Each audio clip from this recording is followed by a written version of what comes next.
This is the Little Moments Count radio podcast, created in partnership with community radio stations throughout Minnesota. Each episode, you'll hear interviews with early childhood experts on how to support the important brain development that takes place in the first 1,000 days of life, just through little moments every day. Learn more at littlemomentscount.org/podcast. It's a good day to be Indigenous. Get up, stand up. They are going to become more brutal. Because all the hippies were trying to be Indians anyway. They're going to become more repressive because it's a matter of dollars and their illusionary concepts of power. Hey, Victor. We must live in balance with the earth. And also with recent happenings at Wounded Knee. I am awake. Welcome to Native Roots Radio presents I'm Awake, and I'm your host, Wakanja Hade. Hey, Kadagi to all my friends and relatives in four directions. You are listening to Native Roots Radio presents I'm Awake, and I'm your host, Robert Pilot. We discuss local and national Native news and events, and as you know, Zoe, as you know, Haley, Native issues are human issues, and human issues are Native issues. You're absolutely right, Dega. And this episode of Native Roots Radio is presented in partnership with Little Moments Count. Little Moments Count is a statewide collaborative focused on helping parents and caregivers learn about the importance of brain development in the first 3 years of life. Right on. And for more information, you can visit at littlemomentscount.org. And hey, we have a guest here, Wayne Soames, and you're a tribal liaison, and we're going to talk. I want you to introduce yourself, and I'm so happy to have you on. And these little moment shows are really important, and there's a lot of things going on with our little ones, and we love the fact that we bring on guests, and guests come on and talk about how they're working in the community and what's working for them and what they're doing. So, Wayne Pinigigi, thank you so much for being on, and please introduce yourself. Miigwech, Buju, Anin and Dinawe Maganadog, Wazawa Bene Sindagu, Makwendo Dame, Bawating and Dunjaba, Bawating is going again and being the gay be a gaz guy, Nungumadash, Besho, Gawaba, Biganaka, Genda. Buju, all of my relatives. My name is Wayne Soames. I am the tribal liaison for Mahube-Otwa Community Action Partnership in Detroit Lakes, Minnesota. I am a member of the Sault Ste. Marie tribe of Chippewa Indians over in the Upper Peninsula of Michigan. They're in Sault Ste. Marie, and I'm working as a tribal liaison. My background is early childhood. I spent about 10 years in Head Start, and right now I'm currently helping out doing some work in Parent Aware, working with childcare programs and family childcare programs, and I'm very happy to be here. Wow, we're really happy to have you on tonight. I want to jump right into questions because I know we only have a couple segments with you, but I'm so happy that you're on and to be able to speak your truth and educate our listening audience, and that's all we do here at Native Roots Radio. So I want to just jump into the first question. What do you believe are the key elements of a successful language revitalization program? And I know that is so important. If we don't have our language, we are not a tribe, right? Mm-hmm. Yeah, a lot of our sovereignty is based off of that. And, I think, first of all, everyone in that program, they need to be on the same page. And depending on what you're working on, whether it's new vocabulary, you're doing something with grammar, or you're even working in full-blown immersion, the folks in that program need to understand that common goal and what's trying to be done. Or you start may to lose people, you might start to lose your way. I was told this story back home over there in Sault Ste. Marie. They were putting together a language retreat or some type of camp with the intent of being a full immersion camp. But once they got going, they started to realize how difficult that was. And then, they slowly started to get back into English. And then eventually they were only speaking English.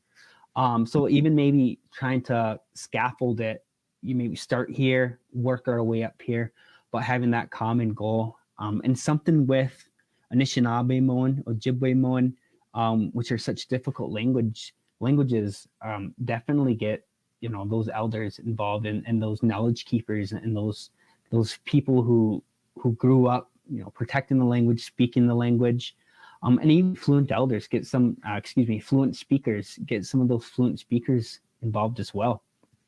And go ahead. No, I was just going to jump in and just say, our language, we had a couple generations where, whether it was boarding schools and after boarding schools, where our relatives were not speaking the language. And I talk about this a lot. In 1978, I was a junior in high school, and that was when we first legally were to be able to practice our own religion in this country. So it's not 1,200 years ago that it's been an attack on Native Americans and what we've been doing and what we stand for and our language. So I didn't mean to cut in, but it just makes me think that, the young ones are really kicking it in a sense, because I'm a former high school teacher, and I know that I have students or former students that are speaking the language, and we never really had the opportunity in my generation. Right. And, I think like my generation and the generation behind me, we're losing elders every day in some of these fluent speakers.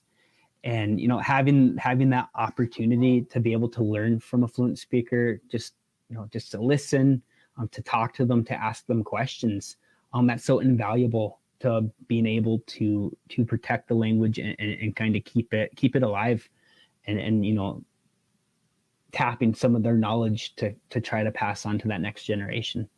And talking about the next generation as well, I think, another important part of a successful revitalization program is involving those children. The whole idea of revitalization is to ensure, the longevity of the language, and that's going to be through, our children and our children.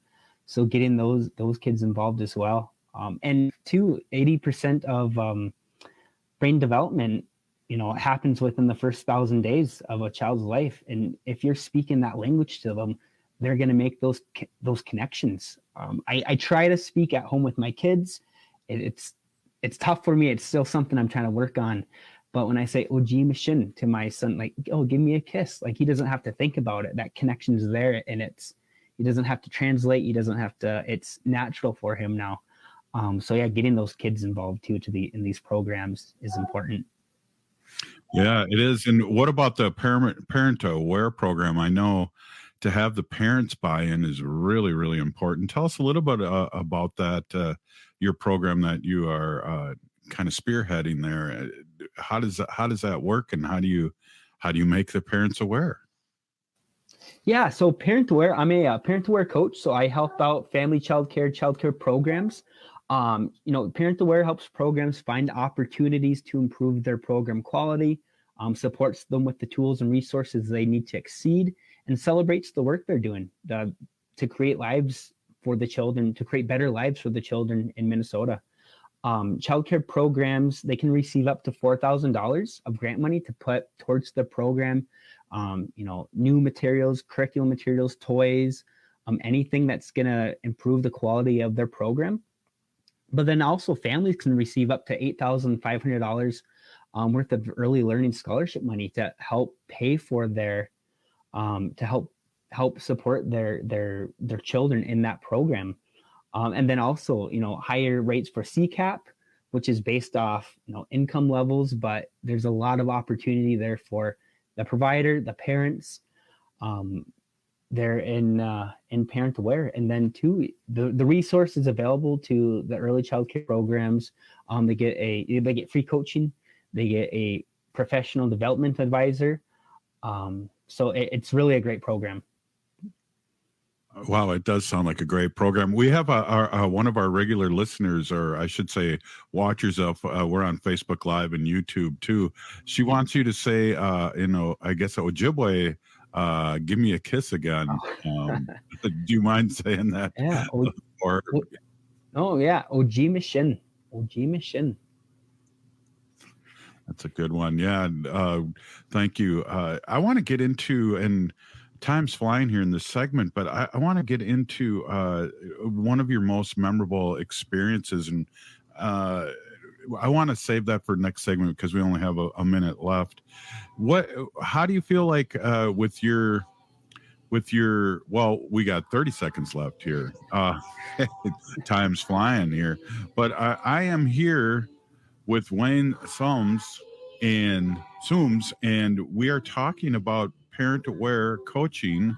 And also, we're here, this episode of Native Roots Radio is presented in partnership with Little Moments Count. And we're going to take a quick break after this short.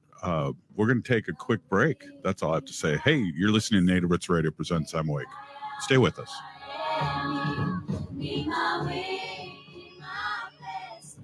This episode of Native Roots Radio is presented in partnership with Little Moments Count.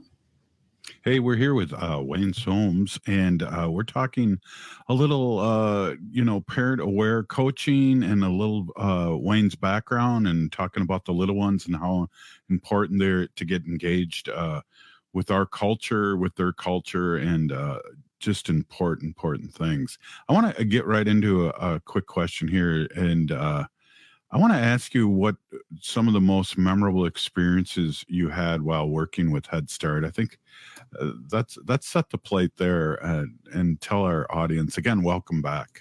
Yeah, thanks again for having me. It's definitely has to be the relationships built. Not only with the students, the kids, but too with the families. Whenever I go back home to the Upper Peninsula and I see a family that I used to care for, their children, it's like seeing a long lost friend. They're entrusting you to take care of their little one. And I taught 16 months to 3 years, so kind of that toddler age, and to leave their child that young in someone else's care, it's pretty incredible. But the kids, they never remember me, which is okay.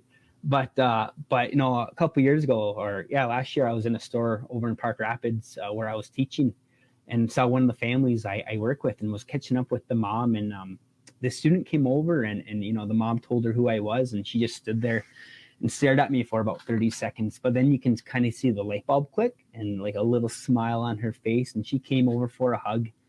And it's just like those little moments there where it's like, all right, maybe I did make an impact, a difference in this kid's life, or I made their time special when they were with me. But I think it's those kind of moments that are most memorable for me. Wow, that's awesome.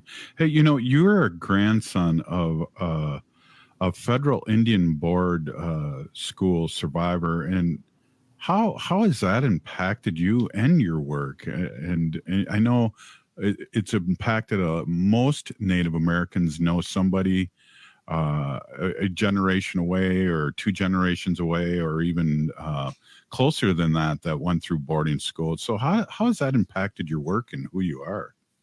Yeah, I only learned this. So I'm in my 30s, and I only learned this like a year and a half ago. I was telling my mom, she's over back in the Upper Peninsula still, and I'm in Minnesota here, and she was over visiting it, and I was telling her about some of the language stuff that I've been doing, and I asked her if grandma was able to speak, and she told me, and that's when she told me. And even that, my mom, my grandma passed away when my mom was only about a year old, and so it, like, that whole connection to that part of my life was kind of lost. And because my mom wasn't able to even share anything with me, but it definitely, it was elders talking about boarding school experiences and hearing it firsthand that kind of got me back trying to learn Anishinaabe. And I just think, nights when I don't want to do anything, or it's too hard or anything like that, some of these elders, they, fought tooth and nail to keep it alive, and to keep language alive and culture alive. And now it's kind of our jobs to help get that to the next generation, and to help keep passing that on. So yeah, it plays a huge part in what I do, and with language and culture and everything like that. Yeah, definitely. And I heard from a matter of fact, Lakota Dakota speaker, and he was a teacher in my school, and we speak Ho-Chunk, which is kind of a Siouan language. And he told me to learn a new word either every day or every couple days, and never say the English version again. So replace that word, and then in no time you will be speaking, not fluently, but you'll be able to speak and understand a lot better than you did, say, 3 months earlier. But that sounds like an interesting game plan. I want to know how you create an effective plan for providing language revitalization services to your community. What is your game plan? What is your strategic plan? I'd really love to hear that. Yeah, so kind of what you're talking about, have folks try to get them to start thinking in Anishinaabe more and get away from that, that colonizer, that English way of thinking and speaking. But then, trying to mimic and, hopefully something on this side of the state comes up. But there's a language program over in Cloquet, Minnesota called Ojibwe Motadi Da Omakitakiminang, or OOG for short. And they do adult programming, but then they also do family programming, and they pay, it's with young children, like early childcare, but then they pay their parents to be there at the program with the kids. So it's not just the kids, spending 6 hours a day there, 4 days a week, getting this information. The parents are getting the same information, so they're able to bring it back to the home and to expand on that. And I just think that's so great, because some of these, the kids, they're getting the language at school, which is good, which is awesome. But that's as far as it's going. And because maybe the parents aren't speakers or, something like that. So, hopefully something like that comes about over here. No, I like that plan, because as we talked a little bit earlier, you really need the parents to buy in. Mm-hmm. And by helping them financially too, makes a lot of sense, so they can take that time to go to class with their young ones. And that's I like that plan. That's a really, really good plan. Yeah. So, I was going to ask you one other question here. I said, what have you learned, about leadership and, like collaboration from your time in early childhood education? And I think that's a loaded question. I think you probably have learned a lot, right? Yeah. Yeah. Well, as a former teacher, early childhood teacher, and still as a relatively new parent, I have a 3.5-year-old and a 1.5-year-old. It takes a village or a tribe. And there's so many moving parts to that, and so many moving parts to early childhood, to make sure all these children's needs are being met. They're receiving the services they need, whether it's speech, occupational therapy, anything really to meet their individualized family service plan. It takes a lot of people to get a lot of that going, and to make that work. And, during this whole process, I think it's important to be an ally and an advocate for that family, and kind of take a leadership role on that way, and really collaborating with the family. Because a lot of that, that wordage and terms being used in those scenarios and those meetings are really foreign to these parents. And so being someone in their corner, and it could be scary, a scary thing, maybe their child receiving services or something like that, didn't expect it, or it's just new to them. But, having that communication, being an advocate for that parent, but then just working as a team too, and making sure, the team helps that parent feel at ease. And so, yeah. That's a good one. Hey, so we got just a couple minutes left, and I'd like to ask you to speak upon anything you'd like to speak on your program here in the Parent Aware Coaching, and how important that is, and to our listeners, and especially, our Ojibwe and Lakota Dakota and Ho-Chunk listeners, how important it is to get back to our roots and learn our language and our way. And go ahead, Wayne. Yeah, with Parent Aware, like I mentioned, there's a lot of money there to the programs, and more importantly, there's a lot of money there for the families who go to that programs. So, if you're having thoughts about it, or second thoughts, or maybe you're looking into it, and maybe it doesn't seem for you, or you don't need the money, but your parents might, your families might. And I think that that's something that really comes into consideration. And two, if you're Indigenous, or and you're running a childcare, or you're working in the childcare, kind of like what you said earlier, Robert, just using one word a day, and if that's the only word using that word instead of the English word, including some cultural ideas into the classroom. There's a lot of Indigenous curriculums, Ojibwe curriculums, Lakota curriculums to help with some of those cultural practices and ideas and language to really include it. I know you've had Barb Faber on before, and the Indigibox is great, and I get those from my kids, and they love to go through those and use those different materials, and we've made drums and different items. So it's been there's a lot of those resources out there.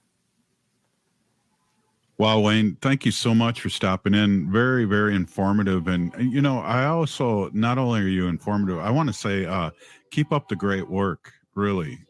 We need more men like you to lead the way. And it's good to see you here, and really keep up the great work, because our young ones depend on us. Yeah, absolutely. And, Robert, thanks for having me here too. I really appreciate it. And thanks for letting me share my story. And yeah, appreciate it. Thank you. Right on, P&E. We'll have you on again sometime. Thank you, Wayne. You're listening to Native Roots Radio presents I'm Awake. And if you're listening to the show, you're part of the resistance from Chief Plenty Coops. The ground on which we stand on is sacred ground. It's the blood of our ancestors. We need to resist, divest, join a group, run for office, vote, protect our wolves, and all those things. We're still here. We are the 7th generation. Free Leonard Peltier. Now. Thanks for listening to the Little Moments Count radio podcast in partnership with community radio stations throughout Minnesota. You can find the Little Moments Count radio podcast wherever you get your podcasts and at littlemomentscount.org/podcast.